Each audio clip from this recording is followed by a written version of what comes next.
Father self R K Narayan, unit 1, Bengali meaning বলছি। দেখো, lying in bed Swami realised with a shudder মানে গা ঝাঁকুনি দেওয়া। হ্যাঁ, বলছে lying in bed Swami realised with a shudder that it was Monday morning. বিছানায় শুয়ে স্বামী অনুভব করলো গা ঝাঁকুনি দিয়ে যে এটা হলো সোমবার দিন সকালবেলা। It looked as though only a moment এগো ইট ওয়াজ ফ্রাইডে। এটা দেখে মনে হচ্ছিল কিছুদিন আগেই তো শুক্রবার ছিল। অলরেডি মন্ডে ওয়াজ হিয়ার, এখনই সোমবার হয়ে গেল। He hoped he didn't have to go to school. সে আশা করেছিল যে তার আজকে স্কুলে যেতে হবে না।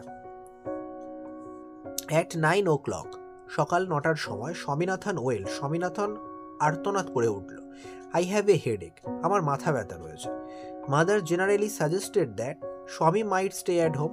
মা স্বাভাবিকভাবেই পরামর্শ দিল যে স্বামী বাড়িতে থাকতে পারে। অ্যাট 9:30, 9:30 সময়, when he ought to have been in the school prayer hall, যখন তার স্কুলের প্রার্থনা কক্ষে থাকার কথা ছিল, স্বামী was lying on the bench in mother's room. Swami তার মায়ের ঘরে বেঞ্চের ওপরে শুয়েছিল। ফাদার আস্কড হিম, বাবা জিজ্ঞেস করলো, have you no school today? আজ কি তোমার স্কুল নেই? হেডেক, স্বামী রিপ্লাইড। স্বামী উত্তর দিল, মাথা ব্যথা। Nonsense, dress up and go. বোকা কোথাকার, পোশাক পরো এবং চলে যাও। হেডেক, মাথা ব্যথা। Loaf about less on Sundays and you will be without a headache on Mondays. বলছে রবিবার দিন কম ঘোরাঘুরি করো। লোভ মানে হলো অর্থহীনভাবে ঘুরে বেড়ানো। রবিবার দিন কম ঘুরে বেড়াও এবং সোমবার দিন মাথা ব্যথা আর হবে না তোমার। স্বামী new how strict his father could be. স্বামী জানতো তার বাবা কতটা কঠোর হতে পারে। এই যে স্ট্রিক্ট মানে কঠোর। So he changed his tactics, তাই সে তার কৌশলটা পরিবর্তন করলো। ট্যাকটিক্স মানে হলো কৌশল। I can't go so late to the class. আমি ক্লাসে দেরি করে যেতে পারি না। ইউ উইল হ্যাভ টু, তোমাকে করতেই হবে। It is your own fault, এটা তোমার দোষ।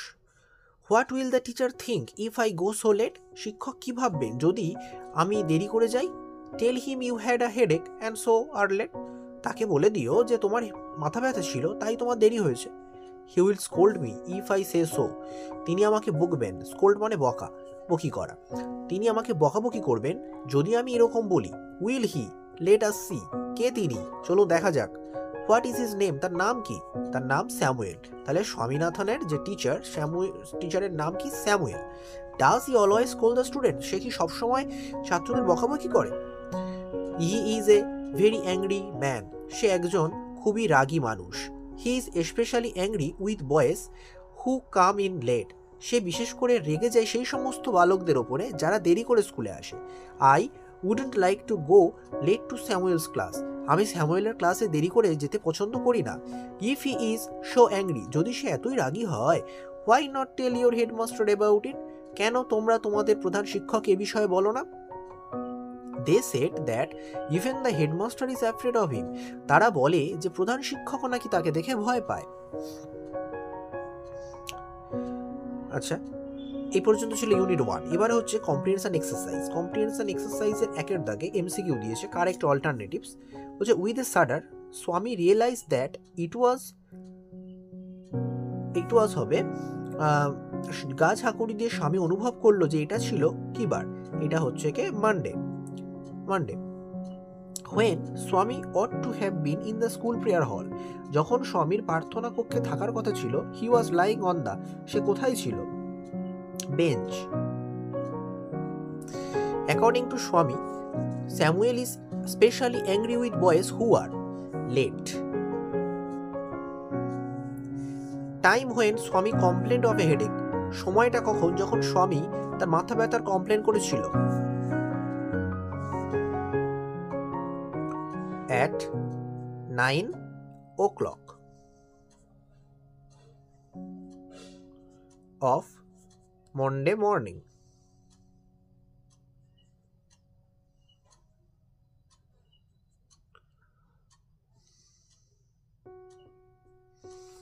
At 9 o'clock of Monday morning. Person who ordered Swami to dress up and go to school. যে ব্যক্তি স্বামীকে আদেশ করেছিল স্কুলে যাওয়ার এবং পোশাক পরার তিনি কে ছিলেন? বলতো Swami's father. Swami's father. Name of the teacher mention by Swami. স্বামীর দ্বারা যে শিক্ষকের নাম এখানে বলা হয়েছে, শিক্ষকের নাম কি? নাম হলো স্যামুয়েল। 3 দাগে state whether the following statements are true or false, provide sentences, phrase, words in support of your answer. মানে ট্রু ফলস করতে হবে এবং supporting statement. Swami said that he had a headache. Swami বলেছিল যে তার মাথা ব্যথা রয়েছে, এটা হলো ট্রু।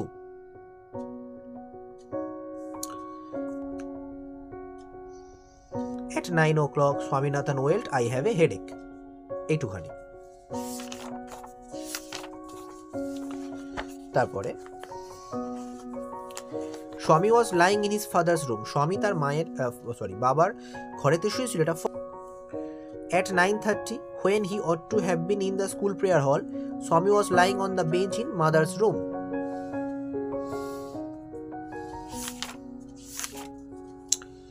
তারপরে according to Swami, the headmaster was not afraid of Samuel. স্বামীর মত অনুসারে প্রধান শিক্ষক তার প্রধান স্যামুয়েলকে দেখে ভয় পায় না, এটা হবে ফলস। সাপোর্টিং স্টেটমেন্ট দেব, they say that even the headmaster is afraid of him। এই পর্যন্ত।